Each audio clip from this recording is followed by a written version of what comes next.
సంతోషమే ప్రతి క్షణము ఇక సంతోషం ప్రతి క్షణం మానిపల్లి జ్యువెలర్స్. చిరంజీవి గారిని చిన్ననాటి నుంచి చూసి ఆయన యొక్క లక్షణాలు అంటే ఏ విధంగా హార్డ్ వర్క్ చేయాలి, ఏ విధంగా ఒక పని మీద మన నిమగ్నమై పని చేయాలనే దాంతోటే తను ఈ విధంగా ఇంత ఉన్నత శిఖరాలకు ఎదిగాడనమాట. ఫస్ట్ గంగోత్రి చూసిన తర్వాత ఇప్పుడు పుష్ప 1, పుష్ప 2 ఇవి చూస్తూ ఉన్నప్పుడు ఆ ట్రాన్స్ఫర్మేషన్ ఏ విధంగా అనిపిస్తుందండి మీకు? దాని ఉద్దేశం ఏంటంటే అది ఎట్లా అయిందంటే హార్డ్ వర్క్ తోటి అవుతుంది ఏదైనా. అంటే నేను ఈ సినిమాలో నేనేం చేశాను, ఇంకా సినిమాలు ఎలా చేయాలి. మీరు చూడండి, వాళ్ళు ఒక సినిమా అయిపోయిన తర్వాత ఎంతో సిన్సియర్గా నెక్స్ట్ సినిమా గురించి ప్రిపేర్ అవుతూ ఉంటారు. ఓకే, దాంట్లో ఒక సినిమా షూటింగ్ అయితే అదే సినిమాలో లీనమై ఉంటారు. మనం ఇంకా వేరేది తెలియదు, వాళ్ళ ఆ క్యారెక్టరే వాళ్ళ దాంట్లో ఉంటారనమాట. సో అంత దాంట్లో ఇమిడిపోయి నిమగ్నమై ఉండరు చేయబట్టే ఆ క్యారెక్టర్కు అంత మంచి పేరు ఆ విధంగా వస్తుంది. ఎలా ఉంటుంది మీకు అల్లు అర్జున్ గారి సపోర్ట్? డెఫినెట్ ఫ్యామిలీలో మా ఫ్యామిలీ మెంబర్ అందరు కూడా నేను ఎప్పటి నుంచో నేను పాలిటిక్స్లో ఉన్నా, వాళ్ళందరూ తెలిసిన విషయమే కాబట్టి డెఫినెట్ వాళ్ళ సపోర్టు అంటే వాళ్ళ యొక్క అన్ని నాకు డెఫినెట్ ఉంటుంది. మొన్న ఎలక్షన్స్కి ముందు హాలియా దగ్గర మీ party office something it's not party office, foundation. నేను మా ఊర్లో ఒక చిన్న కళ్యాణ మంటపం కట్టాను. దాని ఓపెనింగ్కి వచ్చారు. దాని ఓపెనింగ్కి ఎందుకు అర్జున్ మీరు అన్నారు కదా, నేను అమ్మాయిలకు చదవాలి, అమ్మాయిలను అమ్ముకోవద్దు, తాండాలలో అమ్ముకునేది ఉండే. నేను అర్జున్ తోటి వాళ్ళకి చెప్పించాను. నేను చెప్తే అది ఎవరి పబ్లిక్ పోదు, రీచ్ కాదు, కొద్దిగా అవుతుంది. సో నేను వాళ్ళ అందరిని తీసుకొచ్చి తల్లిదండ్రులను మీరు అమ్మాయిలను చదివిపియాలి, అమ్మాయిలకు మీరు ఏది ఆ విధంగా మీరు చులకగా చూడొద్దు, చిన్నగా కొడుకు బిడ్డ ఒకే తిరిగి చూడాలని నేను అర్జున్ తోటి చెప్పించాను మా ఇబ్రాహీంపట్నం ఏరియాలో. ఇప్పుడు కాదు, ఎప్పుడో లాంగ్ బ్యాక్. సో ఇలాంటి కార్యక్రమాలు చేస్తాను, తను కూడా వస్తాడు. అదేవిధంగా హరితవారంలో తను పార్టిసిపేట్ చేశాడు. ఆ రోజు బీఆర్ఎస్ ప్రభుత్వం మొదలుపెట్టిన ఆ రోజు తను కూడా హరితహారంలో పార్టిసిపేట్ ఎందుకు చేశాడు? తను చేయడం వల్ల మిగతా యువత కూడా దానికి అమ్మాయిలకి మెసేజ్ ఇవ్వాలి అని అర్జున్ గారికి చెప్పినప్పుడు సంతోషంగా ఒప్పుకున్నాడు. సంతోషంగా ఆమె డెఫినెట్ మనం ఈ పని చేయాలా, ఎందుకంటే తండాలలో ఆ విధంగా ఉందంటే అది అన్యాయం, చాలా అన్యాయం, ఇది మంచిది కాదు కదా. నేను వస్తానని చెప్పి నేను చిన్న చిన్న పిల్లల్ని తీసుకొచ్చాను, తల్లిదండ్రులను తీసుకొచ్చాను, వాళ్ళ ముందర చెప్పించాను, అమ్మ మీరు ఈ విధంగా చేయొద్దు, మంచి గవర్నమెంట్ ఎంతో మీకు సపోర్ట్ ఇస్తుంది, మీరు ఆ విధంగా అమ్ముకోడు, వాళ్ళకి చదువు చెప్పించకపోవడం అలాంటి కార్యక్రమం చేయొద్దు. ఇది మారిన ఈ సమాజంలో వాళ్ళు కూడా మంచి అదవుతారు, వాళ్ళే మీ కుటుంబాన్ని పోషిస్తారు, వాళ్ళే మిమ్మల్ని చూసుకుంటారు అని మేము చెప్పాం అనమాట. సో అర్జున్ కూడా చాలా సంతోషంగా తోడు వచ్చాడు. ఇబ్రాహీంపట్నం వచ్చి ఆయన చెప్పాడంటే చూడండి. బట్ అప్పుడు మీ దానికి హాలియా దగ్గరికి వచ్చినప్పుడు ఎక్కువగా పొలిటికల్ కమెంట్స్ కానీ పొలిటికల్ ఈ డెవలప్మెంట్స్కి చాలా దూరంగా ఆ ప్రోగ్రామ్ చేయడం జరిగింది. ఎందుకంటే అర్జున్ ఆయన సినిమా ఫీల్డ్ వేరు, ఆయన ఫీల్డ్ ఆయనది, నా ఫీల్డ్ నాది. బట్ మీరు మామగా అంటే నాకు సజెషన్స్ ఏమైనా ఇవ్వచ్చేమో, ఏమని పొలిటికల్ ఉన్నప్పుడు మీరు ఈ కార్యక్రమం చేయండి, మంచి కార్యక్రమం చేయాలా, పాలిటిక్స్లో ఈ విధంగా ఓన్లీ పాలిటిషియన్ అంటే సినిమాలు ఏమంటే చూపిస్తారు చెప్పండి మీరు. జనరల్గా నేను అడిగాను మా అరవింద్ గారిని, ఎవరో మా ఫ్రెండ్ ఒక ఆయన అన్నాడు, చంద్రశేఖర్ రెడ్డి సినిమాలు ఏదన్నా చూపించాలి పోయి మంచిగా ఉంటుంది అని చెప్పి అన్న మీరు చూపించాలంటే అంటే ఏమన్నా తెలుసా, సినిమాలో పాలిటిషియన్ అంటే ఒక విలనే అని అన్నాడు ఆయన. జనరల్గా పాలిటిషియన్ ఎట్లా చూపిస్తారు, ఆయన ఏదో ఊళ్ళో ఉన్న వాళ్ళను వాళ్ళ ల్యాండ్స్ లాక్కున్నట్టు ఇంకేదో చేస్తున్నట్టు చూపిస్తారు. అంటే ఆ విధంగా పబ్లిక్లో ఎస్టాబ్లిష్ అయింది.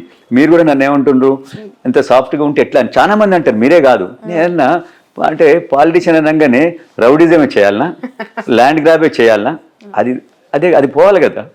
సో అందుకని ఆయన ఫీల్డ్ వేరు, ఆయన సినిమాలు అది దాంట్లో తన యొక్క ఏమంటారు వాళ్ళను ప్రొఫెషనల్గా దాంట్లో ఆయన ఉంటాడు. నేను నా యొక్క ప్రొఫెషన్ పాలిటిక్స్లో నేను సమాజానికి ఎట్ట సేవ చేయాలి, తన ఫ్యాన్స్ని ఏ విధంగా అలరించాలి, అంతే కదా.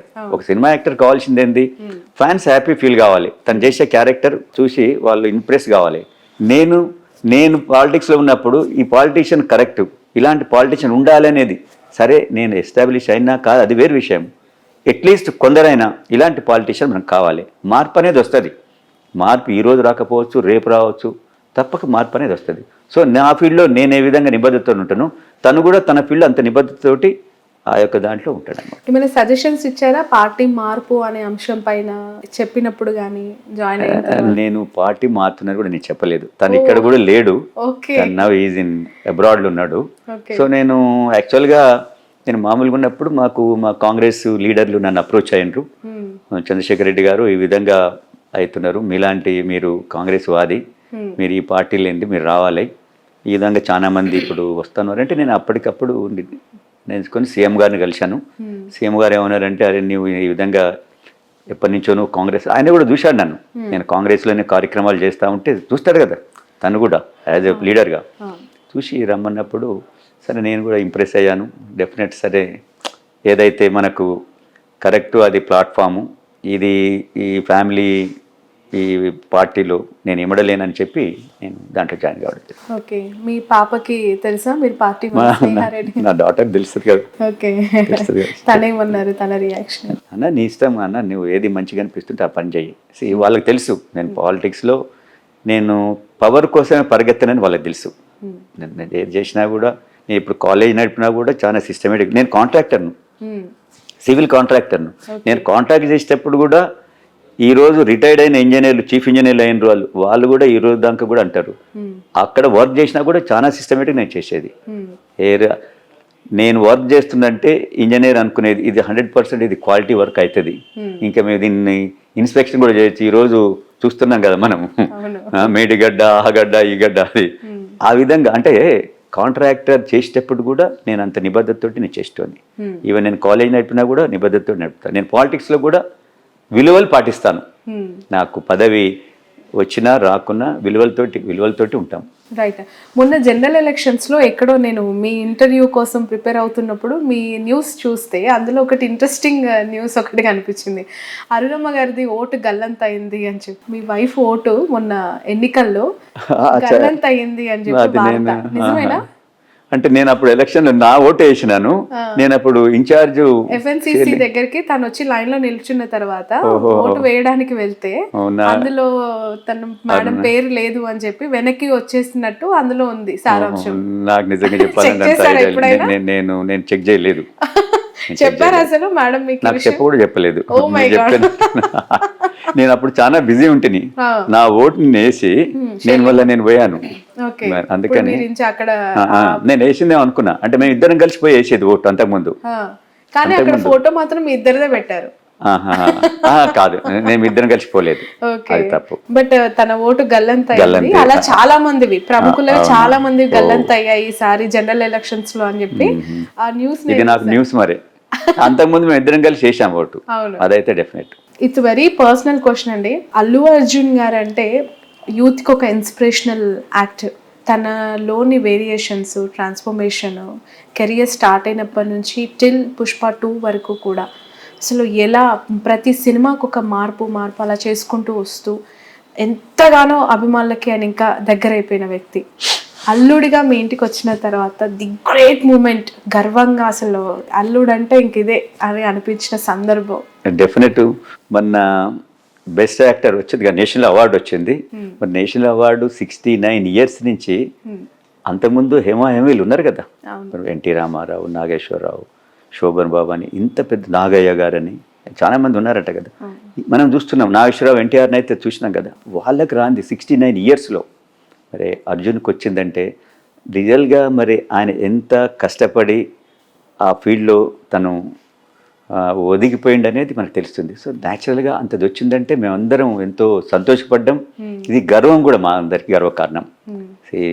నా సన్నిన్లా అంత పెద్ద అంటే ఒక తెలుగు ప్రజలలో, అంటే తెలుగు ప్రజలకు ఒక కానుక ఇచ్చినట్టే కదా. 69 ఏళ్ల నుంచి నాయకులందరూ అంటే యాక్టర్లందరూ వెయిట్ చేస్తూ ఉన్నారు.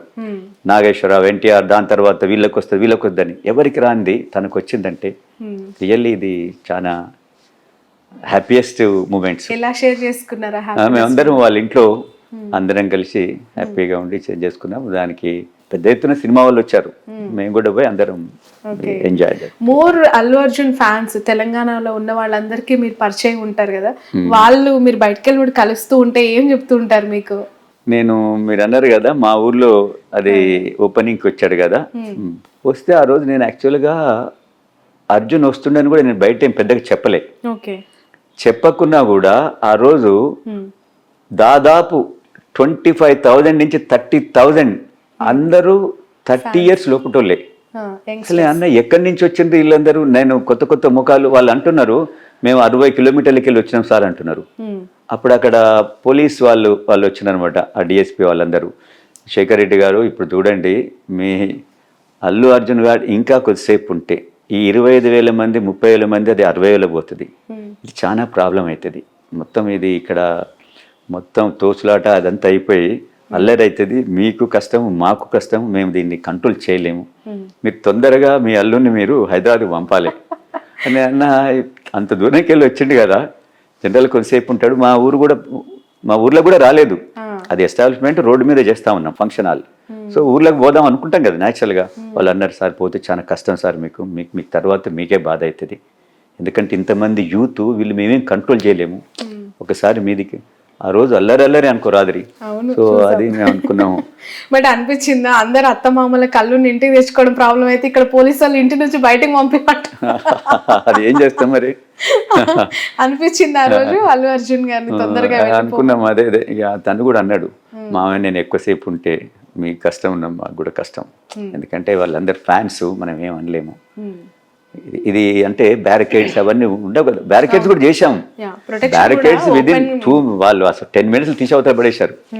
మేము దానికి ఎంతో బ్యారికేడ్ చేశాము. విఐపీస్ కని ఒకటి చేశాము. అదందరూ వచ్చేటోళ్ళ కోసం బయట శామ్యానాలు వేసాము, బయట టీవీలు పెట్టాము.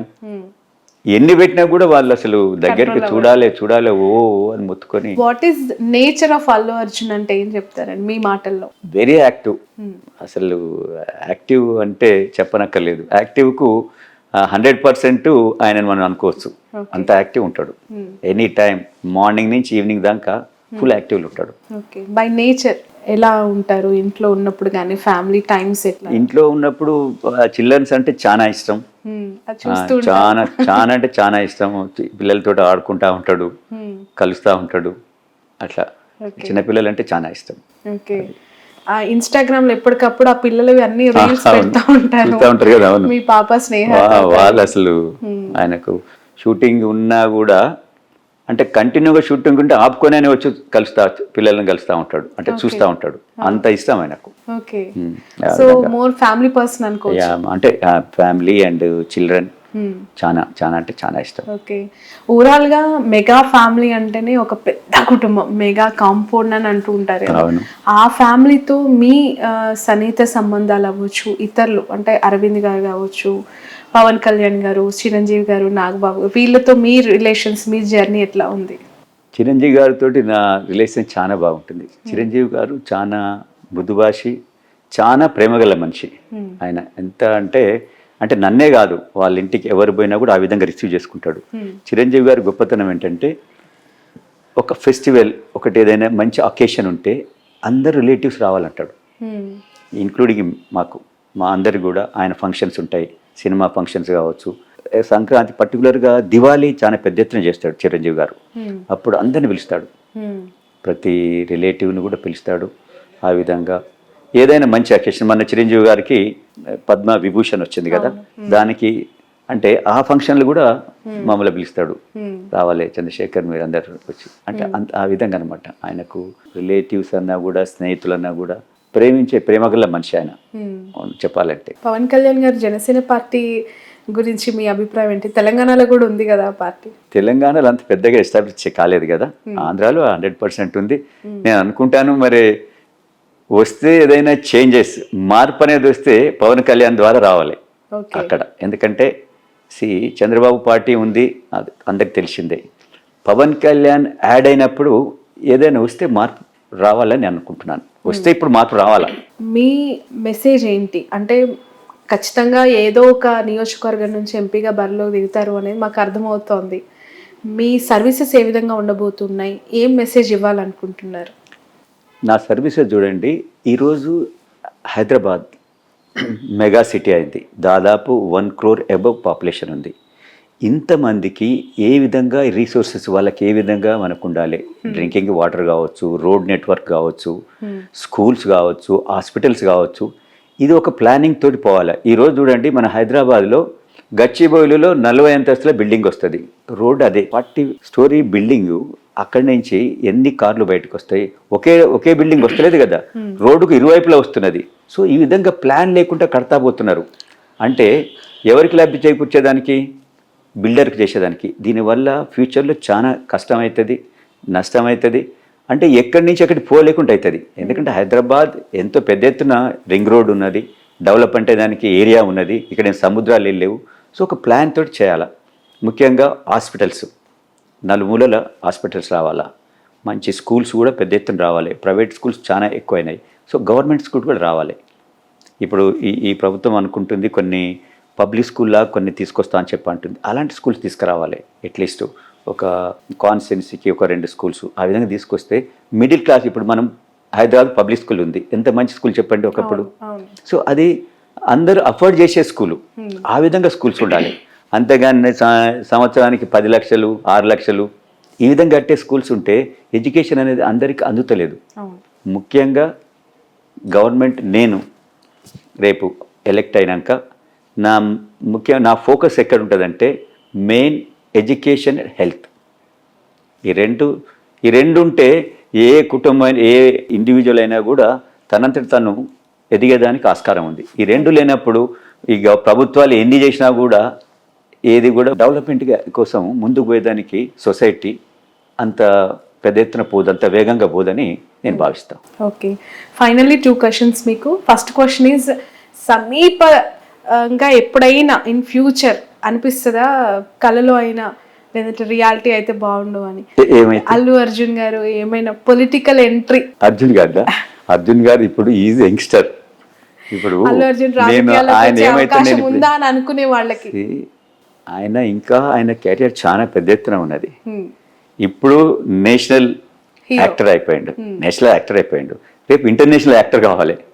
అదంతా మేము కోరుకుంటున్నాం. ఫస్ట్ మాకేముంది, ఆయన యాజ్ ఎ యాక్టర్గా ఈ should establish internationally. Next target అదేనా? 100% అది కావాలి. అదే మా ఒక ఇష్టం. సో చెప్పారా హాలీవుడ్ ఆఫర్స్ ఖచ్చితంగా చేయబోతున్నాను అని? వస్తాయని నేను అనుకుంటున్నాను. ఆయన చెప్పకుండా డెఫినెట్ తనకున్న ఇప్పుడు పేరు, తనకున్న ఈ స్కిల్స్ తోటి డెఫినెట్ ఇప్పుడు మీరు చూస్తూ ఉన్నారు కదా, క్రికెటర్స్ కూడా, టాప్ క్రికెటర్స్ కూడా అర్జున్ సినిమా పాటలు ఇవన్నీ మిమిక్రీ ద్వారా చేస్తా ఉన్నారంటే definite he will become international star. One more question, Pawan Kalyan garu Janasena పార్టీని ఇక్కడ బలోపేతం చేయమని ఏమైనా చర్చించారా వాళ్ళతో? మీరు సజెషన్ కానీ మీ ద్వారా డిస్కషన్స్ కానీ? అంటే పవన్ కళ్యాణ్ గారు నాతోటి అది ఎందుకు చర్చించలేకపోవచ్చు అనుకుంటున్నా అంటే, నేను ఆల్రెడీ ఒక పార్టీలో ఉన్నా.